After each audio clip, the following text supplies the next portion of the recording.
Hey guys, welcome. Hiking outfits, as you probably know, are all about layering, and today we're talking about perhaps the most important layer of all, your base layer. The base layer is the one that you wear on your skin, so it should obviously be nice and comfortable, but it also needs to be able to wick away any sweat that you work up. Because if you've ever stepped out of a swimming pool, you know that few things will make you feel colder than water evaporating from your skin. So what are we testing today? We have Patagonia's top-tier base layer, the Capilene Air Crew, we have the Woolpower Crew Neck 200, and we have Odlo's Performance Warm Eco. These are all long sleeve tops, but as you'll see there are some important differences between them. And because they are so different, we may be comparing apples to oranges here. But the upside is that it will allow us to talk about some of the different choices that you get to make when choosing base layers, even if you don't have access to the brands or the models that we're talking about here. It's always a bit weird to review clothing, because we all wear it every day, or at least most of us do, and we all have our favorite clothes, but so much of it is subjective, right? How do you measure itchiness or smelliness? So the three of us decided to just try them all out for about a week or two each, and to share our personal opinions. We didn't always agree, but that's okay. Let's start with Woolpower, because that's an interesting brand that I honestly hadn't heard of until too long ago. It's a Swedish brand that makes merino wool base layers as well as mid layers and gloves and socks and the like. They're quite invested in sustainability and providing good working conditions, as evidenced by the fact that the name of the seamstress is on a tag inside every product they sell. This only works in Sweden, by the way. They tried it in other countries, but factory workers started putting secret messages on the label, so they had to shut it down. The fabric that these base layers are made of is slightly rough, as merino wool can be, and it has these small terry loops on the inside.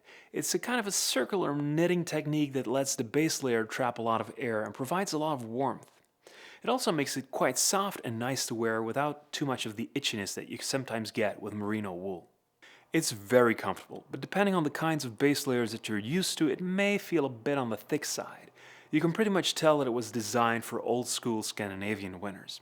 For those who prefer a lighter version, there is also the Crewneck Light. We haven't tested the long sleeve version of that one for this review, but Phil owns a T-Light version and is a big fan of that one. I am.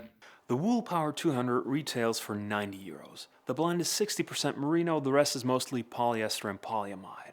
It's washable at 60 degrees Celsius, though we're always a bit hesitant to do that with wool. At 267 grams, it's a bit heavier than the other two base layers, and it doesn't pack quite as small. The sizing is European, which means that you should size up if you're used to American sizes. For reference, the medium Patagonia and the large Woolpower shirt are about the same size. Anything we didn't like?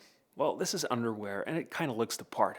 I think it would actually be very comfortable to wear as an only layer in the shoulder seasons, but you're probably not going to want to do that given how it looks. Woolpower as a brand is about warmth and comfort and sustainability and durability, but not really about fashion.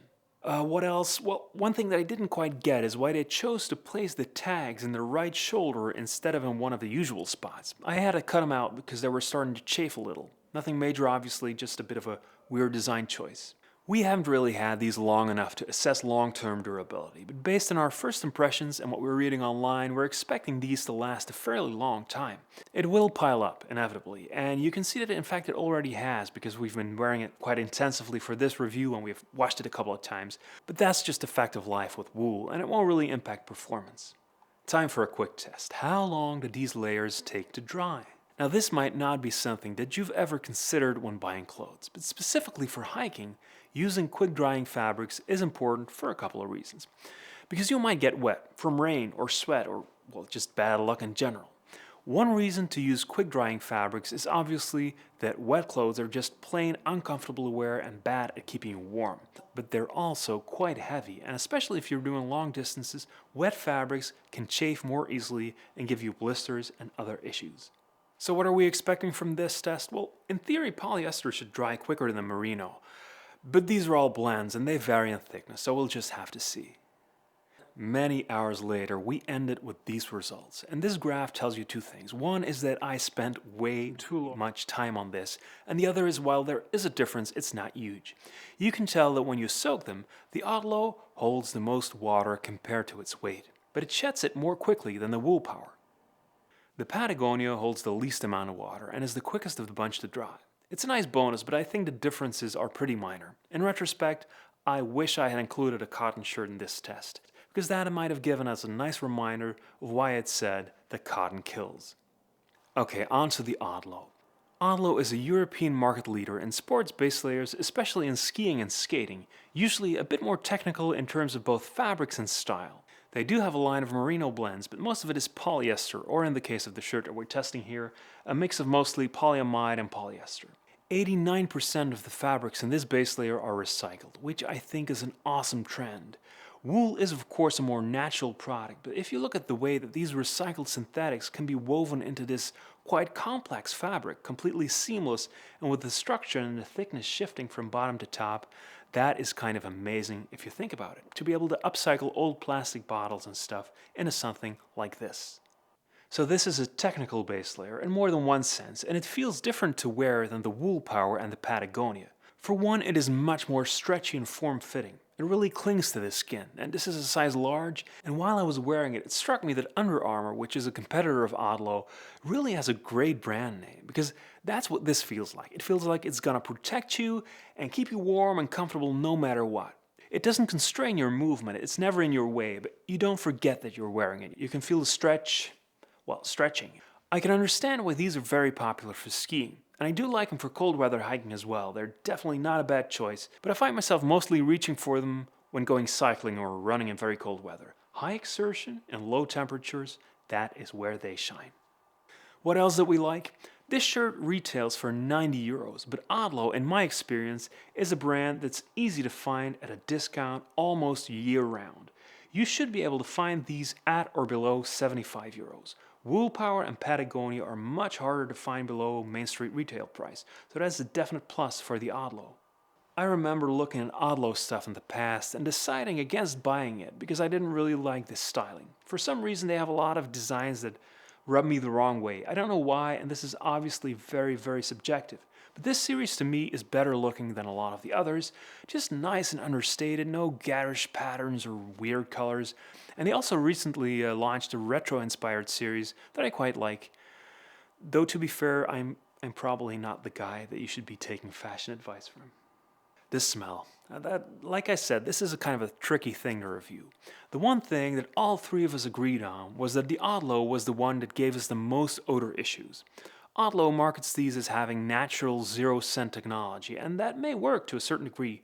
But if you do what we've been doing, and you wear this for a week, and you do the same with merino base layers, then, well, there's not much of a contest.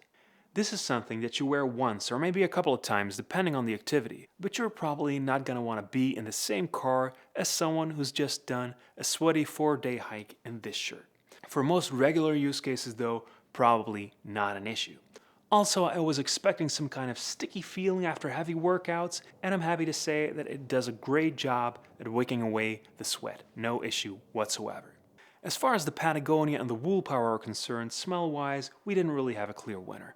The Woolpower has more merino, so you would kind of expect it to do a better job at preventing odors from building up, but in the real world it's pretty much a tie. They both do an exceptional job of preventing odors from building up, and when they do get a bit smelly, just hanging them outside for a bit does wonders. Not washing them too often will also keep them from looking good for longer, which is clearly more of an issue with these than it is with the Odlo. Most normal people will not choose to wear the same thing for weeks on end, but if for some reason that is what you want to do, then these are great options. Okay, Patagonia.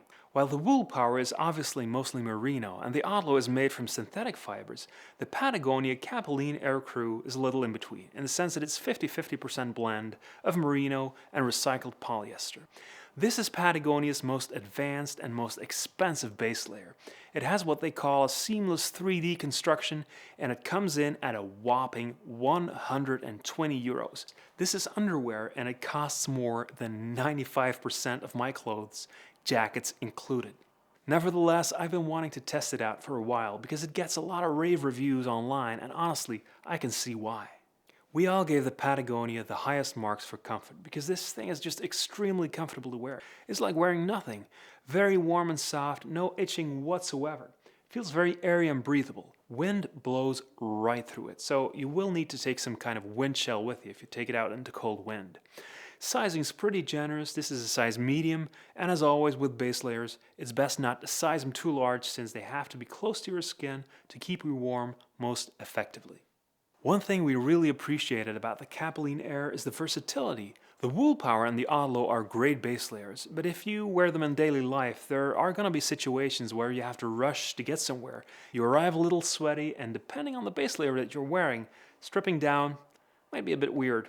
The Patagonia is a lot more versatile since it just looks like a thin sweater. Some people wear these as middle layers too, so quite versatile and also just an easy thing to look good in.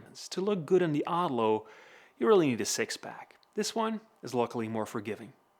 So we have given the Patagonia high marks, but that doesn't mean that it doesn't have any downsides. For one, the price is really a bit tough to swallow. It all depends on your frame of reference, of course, but it's a bit of a stretch for me, and I doubt I'm gonna be the only one. I got mine at a discount on Black Friday at about 90 euros, which seems fair. But full price, as much as I like it, it's just too expensive. Another downside is the fact that these are a bit delicate. They can be prone to thread pulling, so I wouldn't choose this as my only layer if you're gonna be hiking off the beaten path. We've worn the Capilene Air Crew for about 30 days now, and it's held up quite well. However, based on other people's experience online, I do expect it to pile up further, just as the Woolpower has. Okay, wrapping up, these are all great base layers, and which one is best will depend on what you're going to be using it for. If you're looking for a Scandinavian underwear-style base layer that will keep you warm and cozy and will last you a long time, Woolpower is a great choice. If you're shopping for an active layer for skiing, skating, running, cycling in cold weather, the Odlo would be our top pick. And for hiking, especially if you can find it at a discount, the Patagonia is our favorite given the weight, the comfort, and the excellent drying speed. Hit us up in the comments if you have any questions, and see you next time.